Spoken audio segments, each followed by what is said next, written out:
so you got these fun things in your life, which you go back to every now and then, and the Hitchhiker was that for me.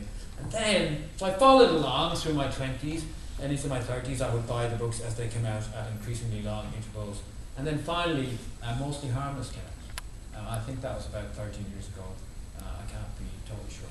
And I read that, and there's a lot of, the second half of Mostly Harmless, there's a big chase scene. And they're trying to get to this place to save the daughter before the planet explodes. And I'm getting towards the end going, oh wow, they're not going to, it's very tight. They haven't got much left. They've got about 6 pages to save everybody, or they're all going to be dead. Oh, they're all dead.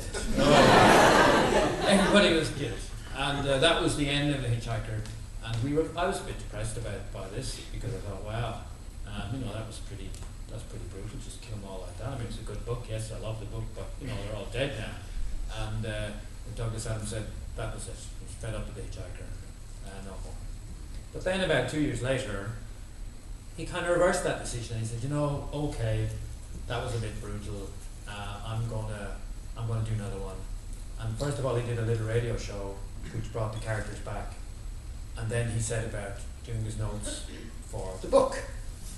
Unfortunately, he died in 2001 with very little notes done, and there was no book. And so the Hitchhikers were left in limbo forever. And his wife, Jane, and his agent, Ed, said, it will never be finished. No one will ever finish this book. And we were all kind of a bit depressed about that. And I was a bit more depressed than a lot of people, because I had just gotten my first Artemis Fowl contract, and my agent Sophie knew Douglas, and she said, he would love your book, I'm going to send it to him for a cover quote, and we're going to go and meet him. And then I got a phone call that he had died, so I was quite upset by that, but not as upset as he was, I would think, but pretty upset. And that was the end of that. And I, in my head, thought, well, what would I do, if I had to bring it back, how to bring it back? And I kind of had a little story. And then last August 2008, I got a phone call from my agency. Douglas's 30th anniversary of the first book is coming out, and would you, as kind of a tribute to him, do an official finishing off?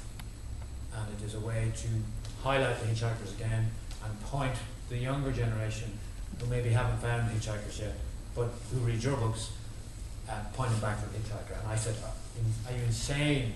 That's a crazy idea. And then they kind of turned the screws and they said, yeah, but his wife and daughter really would like you to do this. I swear my agent sobbed into the phone. And no, she